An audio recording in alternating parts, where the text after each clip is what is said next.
Welcome to Fandom of the Opera, Paradox Opera's new podcast where we talk about opera, fandom, and everything in between. We're your hosts, Alissa. And Gwen. And something's about to happen. Yeah. I'm waiting for you to be like, it's episode 12, it's not new anymore. I did that like 6 episodes ago. I know, and so I don't know at what point it truly is not new, but we'll have to replace it at some point. At some point. Yeah. I could just... Y'all, tell us, get in the comments, when is something not new anymore? I think it's different for different things. When it's old. Oh, okay. So us. So it's definitely not new anymore. Yeah. I'm decrepit.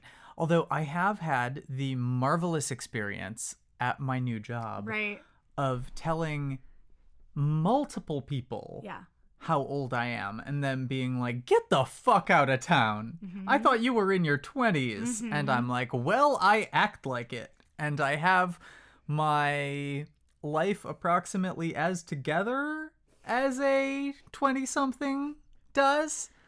But no, I'm pushing 40. But you have the fountain of youth. Yes, estrogen is magic, y'all. Mm-hmm. I cannot stress this enough.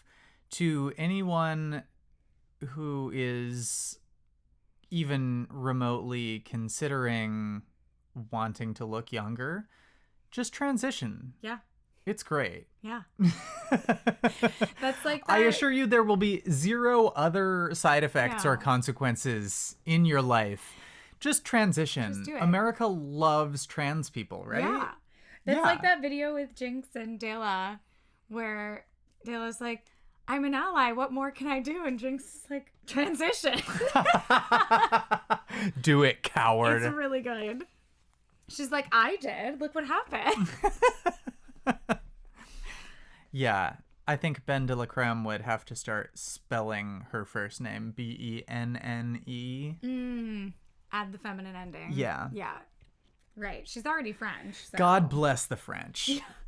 The French from Seattle, Washington. Oh, I was going to say the French made famous by Expedition 33. Oh, yeah. No one had ever heard of the French before that I know, video right? game. They invented this whole new thing. It's really crazy. It was such a groundbreaking achievement in world building and storytelling. Not just world building in the game, but world building in our world. Yeah. I really French people did not exist before Clair Obscur. Yeah. Well, I especially really loved the advent of that really cool, tall tower structure. Yeah. That they then apparently built in real life. That's like the craziest fandom But they I've got ever it. heard of. They got it wrong, though. Yeah, they made it straight up. Because it's supposed to be flaccid. Yeah. Well, the half-mast, you know. Curved. She got, it takes a little... She just got windswept a little bit. Yeah. Could you do that one more time for the listeners at home? These mics are good. They can hear it. I know. There was a whistle in it. I just wanted to make you do it again. You wanted to make me blow again? I cannot believe that you would reduce our conversation to something so disgustingly crass. How dare you? All I did was blow my air. I can't believe that you would sink gutter, into the gutter like that. She's in the gutter. You're in the gutter. You're the one who brought it up. For legal reasons, this is a joke, but I will kill you. You're welcome to try. That's true. I could not. And that's why it's fine. Yeah. So it's been a chaotic several weeks post Next to Normal and going back into life. But also, there's so much going on. Apologies for the weird delay in episode things. I know our previous one was up at the correct time on Patreon, but then got delayed on the other ones, and then this is now it's fine. Everything's fine. We're still here. We're here. We're alive. We're here. And that's all we can really say for We just want to say we know. Sorry. Sorry about it. But yeah, we were starting to detox and calm down a little bit and start to prep for our next massive project, which is in January, which is her opera, The Genders of Gibberish, which we've talked about a fair amount. And then all of a sudden, surprise, we have a giant event happening on June 3rd. Yes. So we've sort of had to hard pivot back into quick production mode, which we're very, very excited about. But that's part of the chaos, is that has happened very quickly. And then I am leaving right now in like an hour to go to Colorado to perform at RPG Limit Break. So it's just been running around like crazy people. So yes. We're here. We're very happy to be here. We're queer. Get used to it. Correct. This episode's probably going to be short and chaotic, but hopefully you enjoy and expect that of us, because that's what we do all the time. Just I was going to say, just, yes, I know everyone is incredibly surprised by the concept of the two of us being chaotic in our conversations. Yeah. You know. So what is going on? RPG Limit Break is a convention of speedrunning, video game speedrunning. It's all live streamed on Twitch, but all of the people who are actually involved in doing the thing go to this hotel in Denver and hang out and have a great time. It's going to be very cool and exciting. But I am doing this weird, delightful thing. You are making history. We're making history. We invented a new speedrunning category, which is any % songs. If you don't know anything about speedrunning, basically there's different categories of what you need to achieve to complete a run in speedrunning a game. So it is playing a video game as fast as possible and getting to the end of the game. But your main categories are 100% or any %. And then there's categories of like glitchless or yeah. So there are some games that you can get to the end really, really quickly by exploiting glitches in the game. And so if you're doing a glitchless run, you don't exploit those things. No glitches? No glitches. Bitches with glitches get stitches? What? I don't know. Snitches get stitches. Glitches ain't shit. All right. So anyways, my friend Count Von Meow and I are going to be presenting a run of the PS1 game Rhapsody: A Musical Adventure, which the typical speed run of that runs like 2 hours and 10-ish minutes.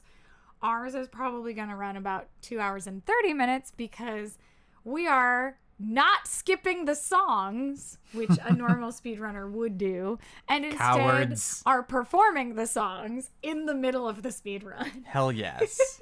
So it's going to be really, really fun and silly. If you're not familiar with this game, it is wild. It's a PS1 era RPG, but they call it a musical adventure because that is exactly what it is. It's about a 6 or 7 hour game if you're playing it like a normal person. And instead of cutscenes like you would expect in a typical RPG, they just fully stop the action and sing songs. Yeah, there's... Some of them are about frogs. I was going to say, this is the land of the frogs, or whatever the fuck. That doesn't go like that, but... I am very well aware that it does not go like that. There's also the songs of the Mountain Men. The Mountain Men. Uh-huh. Yeah, it's very funny. So that's happening. I like the villain song where she's like, I'm old and I want to fuck this prince. Yeah. I'm evil. Don't you know he's old enough to be you're old enough to be his mother? Something like that. And she's like, shut the fuck up. Mm-hmm. I will kill you. Basically. Also, that's going to be really iconic because that is Combo's song. God bless. And myself and 2 of our other commentators are the Pips. Yeah. Yeah. Absolutely iconic. It's very funny. Is one of those Cat? Cat is commentating, but I don't think Cat is singing with us. Not being a Pip? Yeah. Damn it. I know. Who knows? Maybe we'll bully her into it. Do it. But... if there's one thing I know about trans women, it's that they love being bullied. Especially into singing. Yeah. It's a very specific breed. Sorry, you said the word breed, and my brain just went to all kinds of places. Yeah. She's a filthy, filthy mess. So, anyways, this is happening on Monday from when we're recording this, but I don't think the episode will be out prior to it happening. But it will be live streamed and there will be a VOD, so we can link to it if y'all want to see this weird thing that has happened and probably was amazing. But right now it hasn't happened yet. But when you're hearing it, it'll have happened. I love time. Wibbly wobbly. Mm-hmm. Yeah. I am very excited to see this happen. Yeah, me too. Me too. And then we get back and go full speed ahead into our remounting of Don Giovanni Abridged in tandem with a musical theater cabaret open mic situation back at the Fruit. So obviously people who've been around Paradox Opera for a while know about this show, but I don't think we've talked about it really at all on the podcast. No, I think the podcast was far enough past that we had other things to focus on and babble about. Do you want to tell them about your show? Yeah, so Don Giovanni Abridged is a show that I started writing relatively shortly into our relationship. Yeah, it was... Because... It had been like 6 months. Yeah, I guess. You sent me a message out of the blue. Yeah. And were like, hey, so feel free to say no to this, but the Raleigh Fringe Festival is a thing that is happening. For the first time ever. And they're accepting submissions, and how would you feel about writing a show? By the way, submissions are due, like, you don't need to write the whole thing, right. But we need, like, proof of concept for this application by, like... It was, like, a couple weeks. Yeah. I don't think it was a month. Yeah, I think it was probably, like, by the end of the month or something like that. It was a pretty quick turnaround, yeah. And so I was like, sure. Yeah. And one of the things that I used to do back in the day when I wrote a blog, because that was something people did. Yeah. I guess these days it's a Substack. Oh, right. Yeah. Yeah. Right. Was this on... Did you do Tumblr? I mean, I also did Tumblr. This was more on Patreon? This was a... Or was like a fully separate individual This was Blogspot. Oh, hell yeah. A real-ass blog. Yeah. Let's go. Yeah.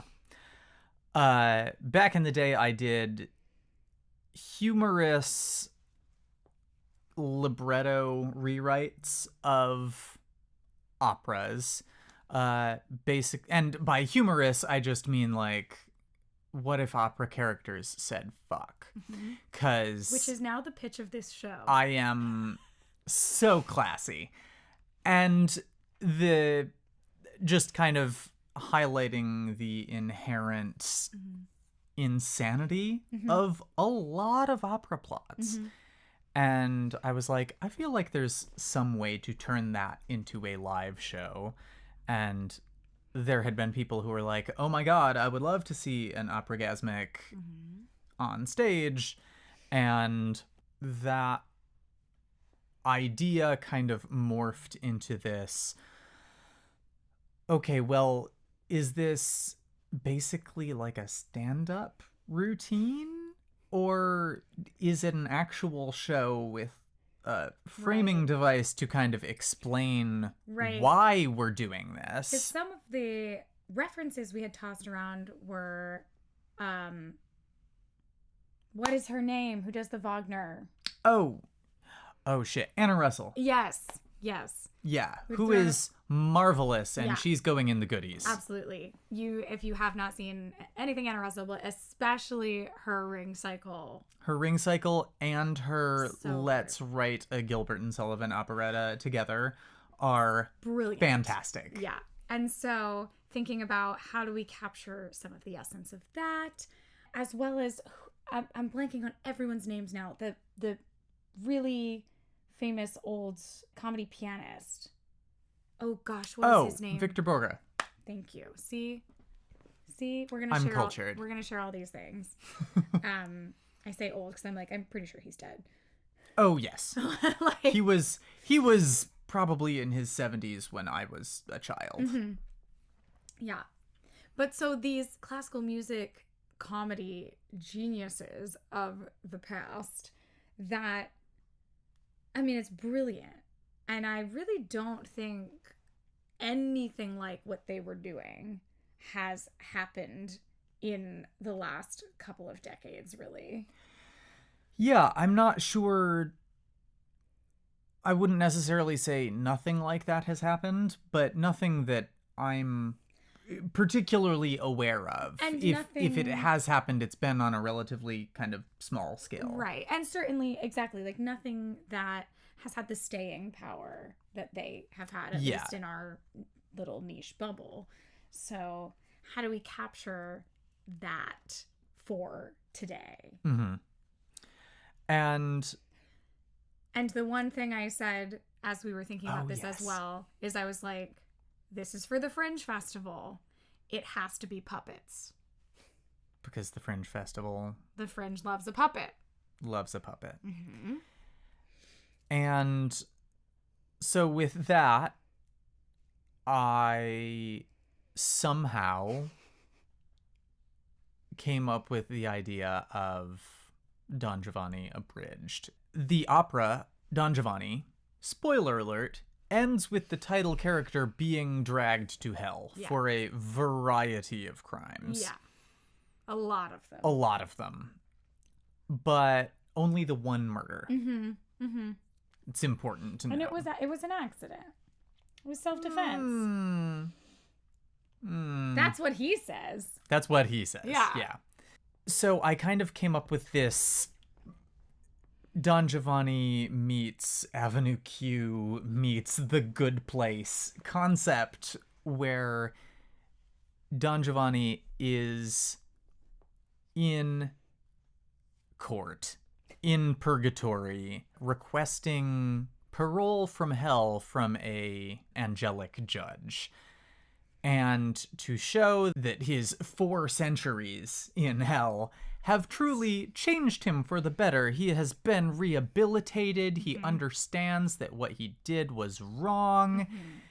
He has come up with this puppet show where he goes through the story of his life / the opera and turns it into like a children's morality play.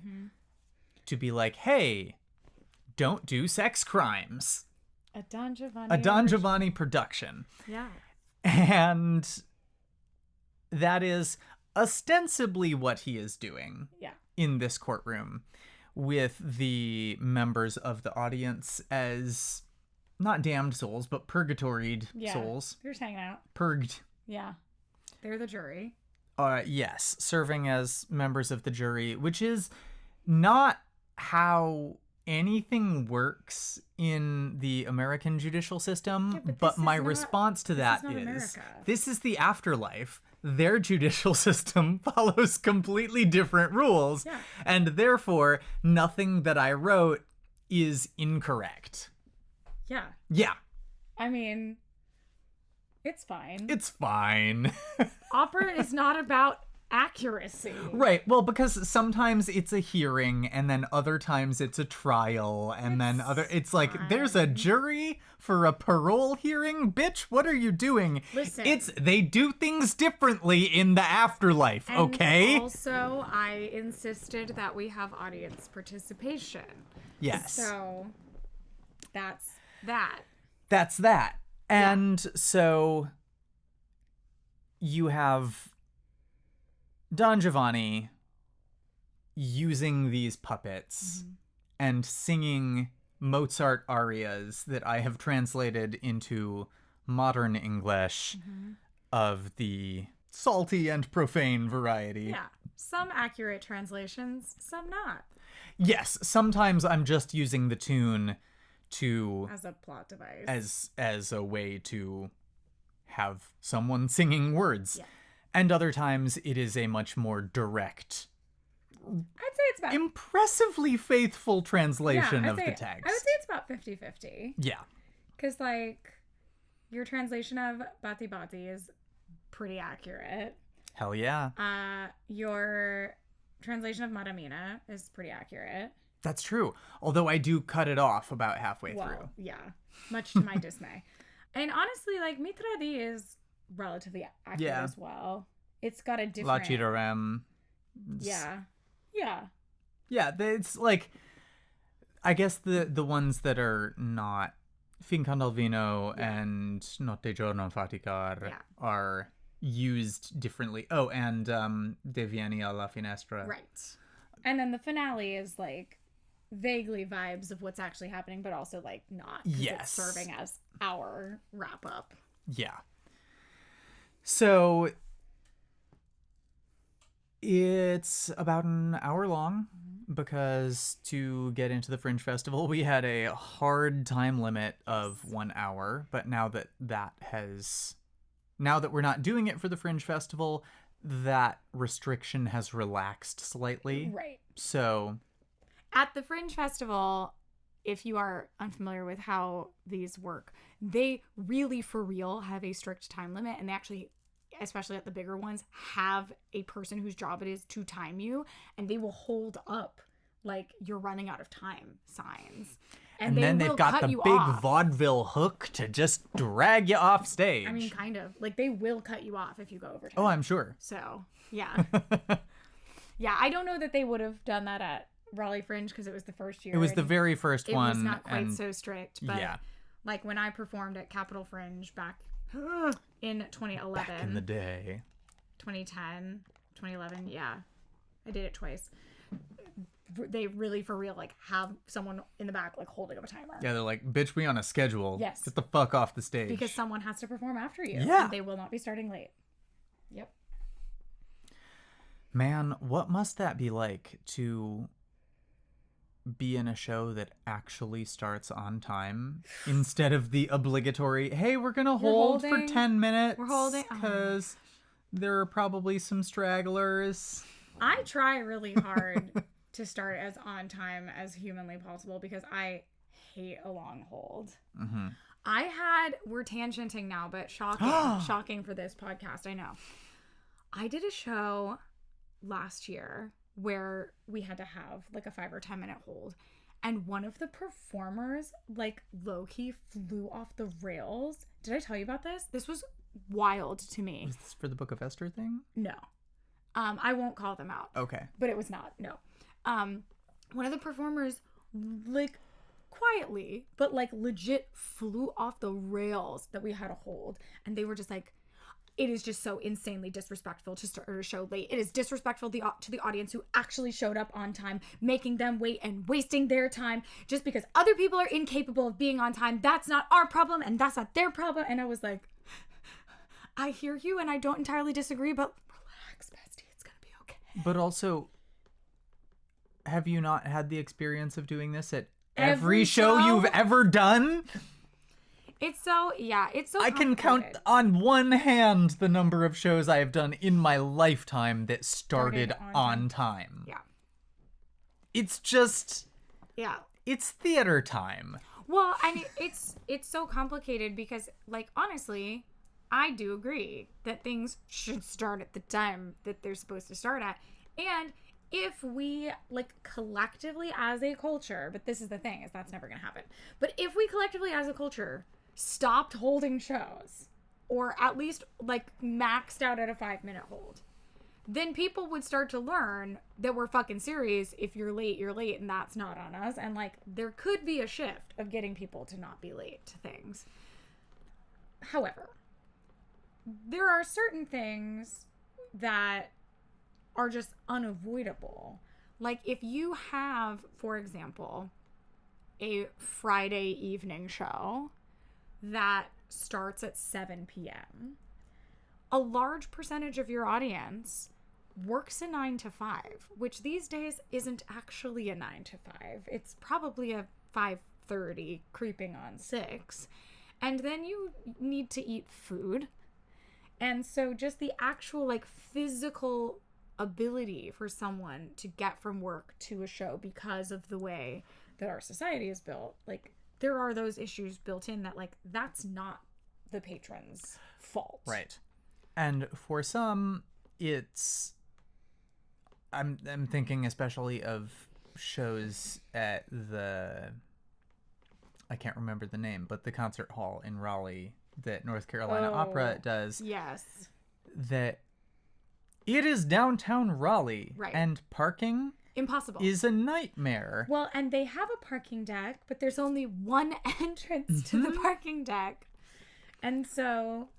And you've got to take the ticket and pay the thing. There are all kinds of garages and lots, but most of those are like several blocks away. Right. And there's always a line when there's a big event. And so some of that is just like, these people would have been here on time. Right. But the factors of traffic and physical space. Yeah. And it is... Physical space is homophobic. Yeah, I agree. Yeah. And even, let's say we're talking about a Friday show. Most people are not so unkind to start a show that early. Usually a Friday would be at 8 o'clock. But so, to fight with downtown Raleigh, or any downtown, God forbid, like, downtown Raleigh gets messy, but it's certainly not the biggest city that shows are happening in. So, you get off work at 5 o'clock. Basically, if you don't just drive straight from your work to the show, you'll be late. Mm-hmm. And that's unreasonable to expect someone to plan to be at a show 3 hours early to be able to be on time. Yeah. That's unreasonable. Man, I'm working at my new job and somebody uttered the phrase, if you're early, you're on time. If you're on time, you're late. And if you're late, then... They didn't say if you're late, you're fired. Well, they just said if you're late, then you're in trouble.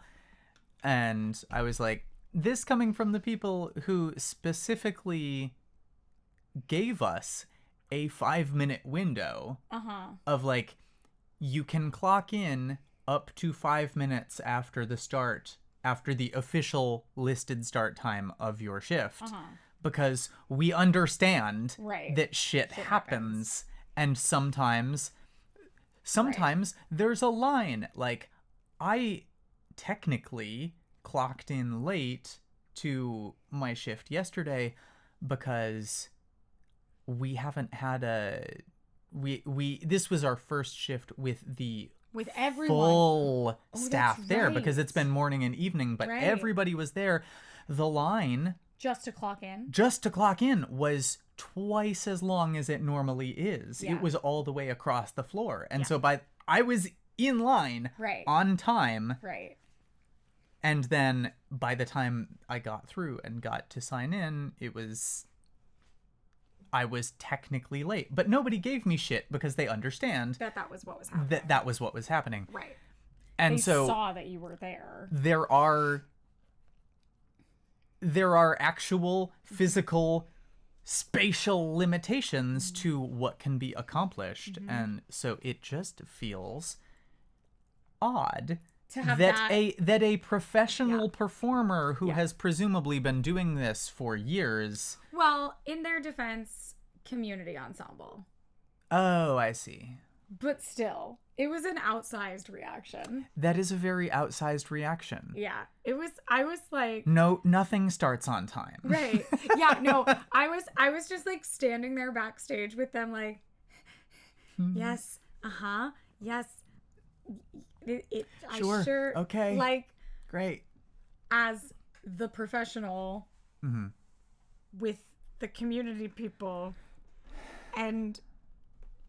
Yeah, that also is something that was so interesting. Is like, I'm sure that professionals feel some type of way about it, but it was really interesting that this was from a community performer. It actually makes so much more sense. Yeah. That it's a community performer and someone who does not necessarily do this for a living all the time. Correct. Because you might not like the fact that we hold the start of every single show we've ever done. Yeah. but that there is a reason. Yeah. And it's not just... Well, and like the large majority of the time that a show is held, it's because there is a large number of people in the lobby checking in. And again, just like it's just a bottleneck that happens. And so it's like the people are here. Yeah. Like we have to get them in their seats. It would be really messed up to start the show when we have 50 people in the lobby who are just trying to get into the theater and get to their seats, that like they're not necessarily dilly-dallying. It's just the bottleneck of how you get into any theater space. Yeah. Like if you're at DPAC, it's like, okay, these people are downstairs. They have to walk up 6 flights of stairs. Yeah. And then navigate through the balconies and down the... It's not just like, well, there are 5 people who bought tickets who aren't here yet. Yeah. And so we're going to hold for them. Yeah. Because we're being respectful. Yeah, no. No, that's not how it fucking works. Right. It's people who are already there. It's not like, oh, we've got our ticket list and these 2 people haven't shown up yet. We'll wait. No. They're not going to show up. Or if they're late, that's on them. I don't care. Yeah. But if they are in the lobby, you got to get them in the seats. Yeah. Yeah. Especially with places that have like security checkpoints and other things that will slow down. Security, concessions, just like a single person taking tickets if it's a smaller space. Yeah. If you've got assigned seating versus open seating, how many ushers do you have? What is the traffic pattern within the theater itself? Oftentimes there's just one door. So everyone's coming through one door. The worst AO3 tag. And there was only one door. God damn it. You know, say having trauma flashbacks to Saturday night of Next to Normal. Yeah. Which was the night we like really needed to start on time. And it's the night we started so late. Mm-hmm. Yeah. Yeah. Yeah. But it was fine. It was fine. I was stressed all night, but it was fine. Also, then my mic died. I was like, really? Yeah. I was going to say, that was far from the most stressful thing that happened at the Saturday performance. The whole thing was stressful. It's fine. Yeah. It just got you into character. Yeah. You were having I was having a real meltdown instead of a fake one. Yeah. I'm such a good actress. People are like, yeah, oh my God, you really embodied that character. And you're like, I was ready to end it all. They're like, oh my God, you're crying on stage. Wow, you were just so into your acting. And you were like, I stopped taking my medication and was having a meltdown. Call me out, why don't you? I will. Yeah, I suppose you should. Yeah. Heavy sigh. Yes, I'm going to do the world premiere of this opera that's really fucking depressing and experiment with not taking my antidepressant. Okay, so there was context. And not tell my girlfriend. And in my brain, those 2 things were unrelated. Yes. I had run out and I was like, I don't know that I need these anymore. I'm going to wait before I get my refill.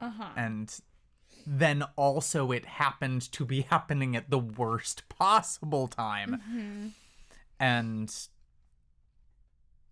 yeah. Mm-hmm.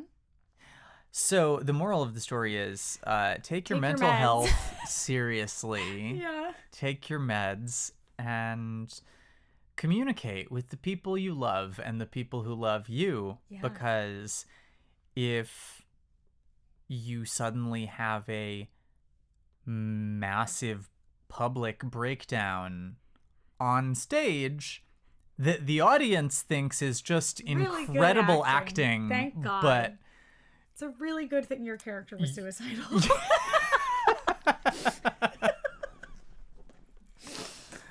Yeah. Spoiler, he shoots himself at the end of the show. God bless. I did love that there was, because it was a concert performance. No one knew what was happening? No, I didn't have a gun. Correct. There was just a gunshot and then I flopped down into my seat. And so people were like, who shot you? And I was like, me! I shot Did you not me. get... I did! It's okay. Also, no one knew what was happening because there was not a functional lighting designer for that show. And Oh my God. they were supposed to black out at the actual end of the show, but they panicked and they blacked out at the gunshot. And then stuff kept going. And then our poor pianist had to try to figure out how to play the end of the opera in the dark. Love that. Love that. We've been through a lot. You know, all of that just makes me so grateful for the incredible experience that we had at the Fruit. Uh-huh. And Yeah. Lynx being a goddamn professional. Uh-huh. And Charlie being a goddamn professional. Well, and despite the mic pack died, but that was not her fault. No, that was nobody's fault. Yeah. And But- they got shit fixed. Yep. And Yep. I mean, and also Grace was the one calling the show. yeah. You know, so yeah. the cues being right on. Hell yeah. That's all her. And Yes. and Grace is awesome. And a lot of the panic triaging was Eric and Yeah. like he was on it. He's like, okay, we're having a crisis. You come solve crisis. Okay. Love it. It really pays to have a really strong, competent team, but also who talk to each other and get along and understand how to work together. Communication. It's important. Yeah. Yeah. Yeah. So anyways, Don Giovanni Abridged. Don Giovanni Abridged is happening again. It's happening again at the Fruit with all these cool people who we like a lot, but it's a much lower tech show, thank God. So we can Thank throw God. it up this fast. But It's going to be great. And if you are in the Triangle region of North Carolina yeah, please come. on June 3rd, you should come. If you aren't in the Triangle region of North Carolina, You should come should consider traveling Yeah. to the Triangle region of North Carolina to come see us Yeah. do this show. It's going to be really fun. June 3rd. It's gonna be a really fucking cool evening. Yeah. It's 3-in-1, baby. Triple threat. We've got For a $20 ticket because we keep theater cheap. hell yeah. We're all about accessibility and inclusivity. Yeah. And we've got a one act. Uh-huh. We've got an open mic. Yep. And we've got a cabaret. Yep. One night only. Yep. It's gonna fucking rule. Yep. And if you aren't here and can't come, our previous performance of Don Giovanni Abridged that we did on Twitch is somewhere still on the internet that you can watch if you know how to find it. Go And searching. yeah, you'll find it. We're not gonna put that in the goodies. We're gonna make you work for it. It's there. You better work, bitch. You can find it. And the cabaret open mic will be filmed and put on the Patreon. We can't post it publicly for the services will yell at us for music stuff. Yeah. But we can put it behind a paywall because then they can't find us without giving us money. So if you want to see that and you're not here, you can subscribe to the Patreon and then see it. Hell yeah. It's like, we love to give you things for free. Sometimes we can't. We are legally not allowed to give you certain things for free. Correct. But, you know. And then some things that we just won't give you for free. Like feet. Like feet. Yeah. You gotta pay for those. Yeah, you gotta pay. You gotta pay extra. Nobody did get that. I forget how expensive we made it, but no one did it. Thank God. Oh, it would've Because been I didn't great. know it was my actual feet Oh, on the line. Man, it would have been so good. Listen, if you want to donate Nope. $690 to the Genders of Gibberish campaign, you can request Gwen's feet pics. Or Alyssa's, for that matter. I You're don't just- have the same issue that You're you do. I'm like, that's fine. You're volunteering me for this. Yeah, well, it's your and opera. It's your company. Okay, you want feet? Give us $690. Nice. 0. Yeah. Because it has an extra 0 at the end. Yeah. Heavy sigh. Alternately, You could- $6,969 will get you both sets.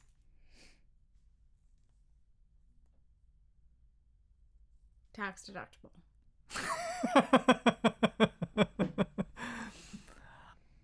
Yeah, sure.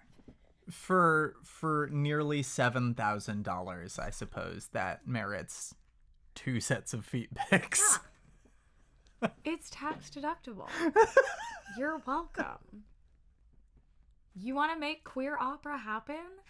Buy our feet pics.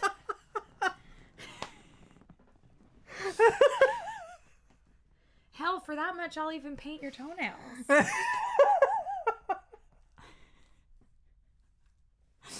I think I broke her. I'm losing it. I think that feels fair. It was only $69 for the dick pic. The 20th, yes, the 17th century dick pic that I draw. It is not my actual dick. Mm-mm. Any resemblances to real dicks are purely a coincidence. Any resemblances to real Dutch chiaroscuro paintings are purely intentional. Yes. They're very good. I was happy with the second one that I did. Yeah. I don't think I am ever going to top Girth with the pearl earring. It was good. Yeah. Yeah. I'm an artistic genius. Do you still have do you have a record of that? Did you photograph it? Yeah. We can make that an unlockable Patreon post. We can't give it to you for free. Yeah. But if you want to see the historical records of her 17th century dick pics, to be clear, is a reference to a thing to that Don Giovanni happens Abridged. in the show. Yeah. It is. We're gonna put that up there. We're giving you so many reasons to subscribe to our Patreon today, really. Yeah. Please subscribe to our Patreon. For the love of God, give us your money.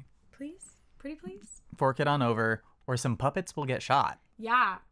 Well, that's what happens if people don't buy tickets to Don Giovanni Abridged. Correct. I did publicly say on the internet that if we don't sell out the show, we're going to put Zerlina in a box and forever never take her out again. Yeah. So. Yeah, do it for her. Do it for her. So that's what the fuck is going on. I hope you enjoyed this. Whatever the fuck this was. Truly the most something's about to happen of all our episodes to date. Yeah. And God bless. We've got a bunch of ideas in our pockets of stuff we want to do in the future on here, but we really do want to know if y'all have things that you want us to talk about. If you've got just like general podcast topics, but like if you want our opinions on things, or if you have questions about the industry or what we do here, like please do let us know either in the comments or email us. Like that is exciting and helpful for us because we want to know what you want to know. You know? Yeah. You know? What do you want to know? You've been listening to Fandom of the Opera. The music you heard at the beginning and end of the podcast is an excerpt from Calling for Jane by Rachel Dean and Aaron Reifler. You can find the two of us on social media, me at Divatron9000. And me at Barrett Owned. Thank you so much to our patrons on Patreon who continue to support the work that we do here on this podcast, as well as across everything we do with Paradox Opera.